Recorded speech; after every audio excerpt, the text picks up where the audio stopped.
दोस्तों अक्सर देखा जाता है कि छोटी छोटी खराबियों के कारण हवाई जहाज क्रैश हो जाती है, जिसमें सैकड़ों लोगों की जान चली जाती है। लेकिन कई बार कुछ लोग इन खतरनाक हवाई हादसों से भी जिंदा बचकर वापस लौट आते हैं। साल 1972 में भी ऐसा ही एक हवाई हादसा हुआ था, जिसमें कुछ लोग चमत्कारिक ढंग से जिंदा वापस लौट आए थे। आखिर वो हादसा किसकी गलती से हुआ था और ये लोग किस तरह उस हादसे से बचकर जिंदा लौटे थे, जानेंगे हमारी आज की इस रोमांचक वीडियो में। दोस्तों ये बात 12 अक्टूबर 1972 की है। रग्बी खेलने वाले कुछ खिलाड़ियों को एक मैच खेलने के लिए चिली पहुंचना था, लेकिन चिली पहुंचने के लिए कमर्शियल फ्लाइट बहुत महंगी थी और इन लोगों का बजट इतना नहीं था। इसलिए मजबूरी में इन लोगों ने एक पुराने एयरफोर्स प्लेन को किराए पर ले लिया। इस प्लेन का नाम फेयरचाइल्ड FS-227D था, जो अपने भारी वजन और कमजोर इंजन के लिए काफी बदनाम था। लेकिन चिली पहुंचने का एकमात्र सस्ता साधन यही था और इन खिलाड़ियों को हर हाल में चिली की राजधानी सैंटियागो पहुंचना था। और आखिरकार इन लोगों ने इसी प्लेन से जाने का निर्णय लिया। इस फ्लाइट में कुल 45 लोग थे, जिसमें खिलाड़ियों के अलावा उनके फैमिली मेंबर, समर्थक और 5 क्रू मेंबर शामिल थे। आखिरकार एंडीज माउंटेन रेंज को पार करने का ये सफर शुरू हुआ, लेकिन पहाड़ों में आए एक जबरदस्त बर्फीले तूफान की वजह से ये सफर अर्जेंटीना के मेंडोजा शहर में रोकना पड़ा।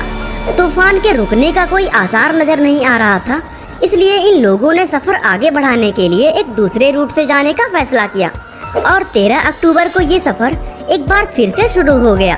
लेकिन ये लोग इस सफर का मजा ज्यादा देर तक नहीं ले पाए। सफर शुरू होने के कुछ देर बाद ही प्लेन में तेज झटके लगने शुरू हो गए। इन लोगों को ये समझने में देरी नहीं लगी कि प्लेन के साथ कुछ गड़बड़ हुई है। असल में प्लेन के पायलट से एक बहुत बड़ी गलती हो गई थी। घने बादलों की वजह से पायलट को लगा कि वह एयरपोर्ट पहुंचने वाले हैं, जबकि वह एयरपोर्ट से 11 मिनट की दूरी पर थे और इसलिए पायलट ने प्लेन को नीचे कर दिया था, जिसकी वजह से प्लेन विशाल पर्वतों के बीच में आ गया था और प्लेन के अंदर बैठे सभी यात्रियों की हालत खराब हो गई थी। पायलट ने प्लेन को 2 विशाल चट्टानों से बचाने के लिए रफ्तार तेज करके ऊपर उठाने की कोशिश की, लेकिन उनकी इस कोशिश में प्लेन का पिछला सिरा एक चट्टान से टकराकर टूट गया। ये प्लेन अभी भी समुद्र तल से 13,800 फीट की ऊंचाई पर था। पिछला हिस्सा टूट जाने के बाद प्लेन बेकाबू होकर नीचे की तरफ गिरने लगा। नीचे गिरते हुए प्लेन के दोनों विंग एक चट्टान से टकराकर टूट गए, जिसके बाद सिर्फ प्लेन का अगला हिस्सा ही बाकी रह गया। प्लेन का ये बाकी बचा हिस्सा एक विशाल बर्फ के ढके पहाड़ पर जाकर क्रैश हो गया। लेकिन ये समस्या यहीं पर खत्म नहीं हुआ। बर्फ बेहद चिकनी थी, जिसके कारण प्लेन नीचे की तरफ फिसलने लगा। नीचे फिसलते फिसलते आखिरकार यह प्लेन एक समतल जगह पर रुक गया। प्लेन अभी भी समुद्र तल से 11,710 फीट की ऊंचाई पर था और प्लेन के अंदर का माहौल बेहद डराने वाला था। हर तरफ रोने और कराहने की आवाजें आ रही थी। बहुत से लोगों को गंभीर चोटें आई थी। वह लोग पृथ्वी की एक ऐसी वीरान जगह पर थे जिसका अपना कोई नाम तक नहीं था। इस जगह का टेम्परेचर -22 डिग्री सेल्सियस था, जिसमें लोगों को सांस लेना भी मुश्किल हो रहा था। जिन लोगों को कम चोटें आई थी, उन्होंने दूसरे लोगों की मदद करना शुरू कर दिया। बहुत से लोगों को जानलेवा चोटें भी आई थी, जिसमें नांदो नाम का एक खिलाड़ी कोमा में चला गया था। इस समय तक कुल 12 लोगों की मौत हो चुकी थी। ठंड से बचने के लिए खिलाड़ियों ने जहाज के पिछले हिस्से को अपने सामान और सूटकेस से ब्लॉक कर दिया था।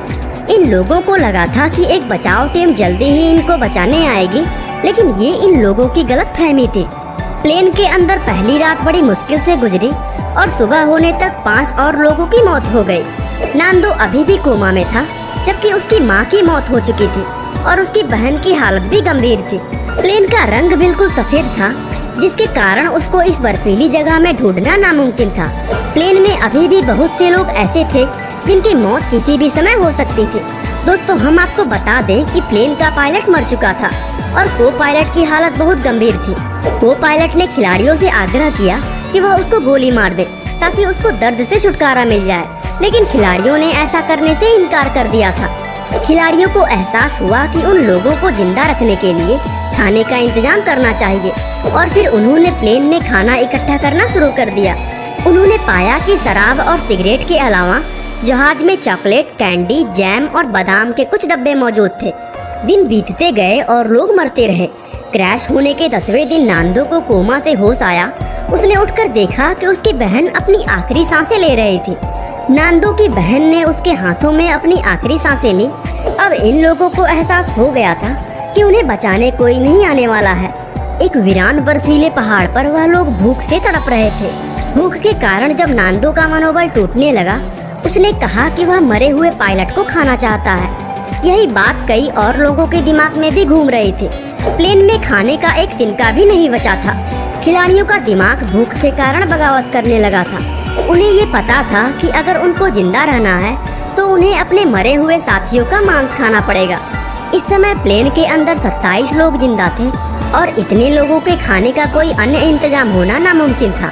आखिरकार उन्होंने अपने मरे हुए साथियों का मांस खाने का निर्णय लिया, जिसकी शुरुआत उन्होंने पायलट से की।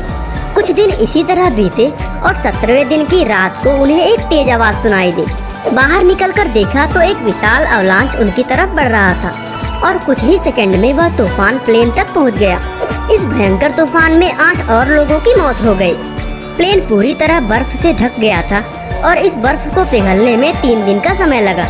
दिन बीतते गए और ये लोग अपने मरे हुए साथियों का मांस खाते रहे। ये लोग गर्माहट के लिए सिगरेट पीते और हर रोज मदद की तलाश में बाहर निकलते, लेकिन कुछ दूर जाने पर ही ये बुरी तरह थककर वापस आ जाते। एक और चीज जो इन्हें परेशान कर रही थी वो थी स्नो ब्लाइंडनेस। सूर्य की रोशनी में बर्फ इतनी तेज चमकती थी कि इन लोगों में अंधेपन का समस्या होने लगा था। इन समस्याओं से बचने के लिए इन लोगों ने बर्फ में चलने वाले काम चलाऊ जूते और धूप के चश्मे बना लिए ताकि ये बर्फ में और ज्यादा दूर तक जा सके। खोज के दौरान इन लोगों को जहाज का एक दूसरा टुकड़ा मिला। इस टुकड़े में इन लोगों को प्लेन के रेडियो बैटरी, कुछ चॉकलेट टॉफियां और कुछ कॉमिक्स मिले। ये लोग उस रात वहीं रुक गए।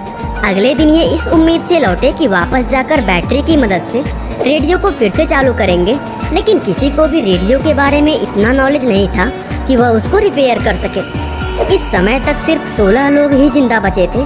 उन्हें लगने लगा कि कुछ ही दिनों में वह भी मौत का शिकार हो जाएंगे। नांदो ने सुझाव दिया कि कुछ लोगों को मदद ढूंढने के लिए चिली जाना चाहिए। हालांकि बर्फ के पहाड़ों को पार करके 59 किलोमीटर दूर चिली पहुंचना नामुमकिन लग रहा था, लेकिन इसके अलावा कोई और रास्ता भी नहीं था। सभी की सहमत से तय हुआ कि इस सफर पर नांदो के साथ रॉबर्टो और विजिटिंग नाम के 2 और लोग भी जाएंगे और फिर 61वें दिन यह लोग नामुमकिन दिखने वाले सफर पर निकल पड़े। 3 दिन सफर करने के बाद विजिटिंग की हिम्मत जवाब दे गई और वो वापस प्लेन पर लौट गया, लेकिन नांदो और रॉबर्टो ने सफर जारी रखा। 8 दिन लगातार सफर करने के बाद आखिरकार उन्हें एक नदी दिखाई दी। नदी के दूसरे तरफ उन्हें एक इंसान दिखाई दिया और उस व्यक्ति से मदद मांगने के लिए नांदो ने पत्र लिखकर एक पत्थर की मदद से उसकी तरफ फेंका। वह व्यक्ति पत्र पढ़कर मदद का वादा करके वहां से चला गया। नांदो और रॉबर्टो ने वहीं नदी के किनारे डेरा डाल लिया। 2 दिन बाद नांदो और रॉबर्टो की मदद के लिए वहां पर आर्मी पहुंच गई और आर्मी ने तय किया कि बाकी लोगों को ढूंढने के लिए नांदो हेलीकॉप्टर के साथ जाएगा। थोड़ा आराम करने के बाद नांदो आर्मी के हेलीकॉप्टर के साथ अपने साथियों को बचाने के लिए निकल पड़ा। क्रैश होने के 72वें दिन सभी 16 लोगों को बचा लिया गया। सभी लोग इनके लौटने का जश्न मना रहे थे, लेकिन एक सवाल का जवाब किसी के पास नहीं था कि ये लोग आखिर 72 दिन तक बिना खाना पानी के कैसे जिंदा रह पाए। कुछ दिन बाद एक अखबार में घटना स्थल का एक फोटो छपा, जिसमें इंसानी शरीर के कंकाल मिले थे। इन लोगों के 72 दिन तक जिंदा रहने का राज खुल गया। बहुत से लोगों ने इनका विरोध करते हुए इन्हें नरभक्षी और आदमखोर जैसे नामों से पुकारा, लेकिन नांदो ने एक इंटरव्यू में कहा कि उस पहाड़ पर जिंदा रहने का यही एकमात्र जरिया था। अपनी जान बचाने के लिए उन्हें जो ठीक लगा उन्होंने वो किया। दोस्तों, आपको क्या लगता है, इन लोगों ने अपने साथियों का मांस खाकर ठीक किया या गलत? हमें कमेंट करके जरूर बताइएगा। बाकी दोस्तों, आज के लिए बस इतना ही। उम्मीद है आपको हमारी आज की यह वीडियो काफी पसंद आई होगी। और दोस्तों, ऐसी ही इंटरेस्टिंग वीडियोस को लगातार देखने के लिए हमारे चैनल को लाइक, शेयर और सब्सक्राइब करना बिल्कुल ना भूलें।